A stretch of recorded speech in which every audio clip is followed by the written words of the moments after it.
Sejak memasuki bulan Desember, harga telur ayam naik menjadi Rp42.000 yang sebelumnya hanya Rp38.000 per rak. Kenaikan harga telur memaksa pedagang eceran di pasar harus menambah modal untuk membeli dari pemasok telur. Sementara itu, kenaikan harga telur berdampak pada turunnya minat warga untuk membeli.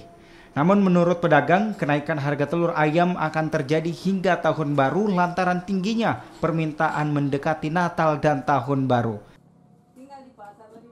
Jual tak sekarang berapa satu rak? Itu nih 42. 42. Sejak kapan itu? Desember ini. Mau berarti masuk Desember memang. Di kalau untuk saat ini sendiri penjualan tak bagaimana? Sepi atau ramai? Tidak ada rame-rame begitu. Sepi di. Kalau kenaikannya sendiri kemarin itu bertahap atau langsung tinggi? Langsung tinggi. Langsung tinggi. Dia tuh dari harga berapa kemarin paling rendah? 38. Naik ke langsung. Naik langsung pergi di 40 lebih modal. 40 di. Iya. Kalau untuk menjelang tahun baru sendiri kira-kira apa akan ada penurunan harga atau bagaimana kita lihat?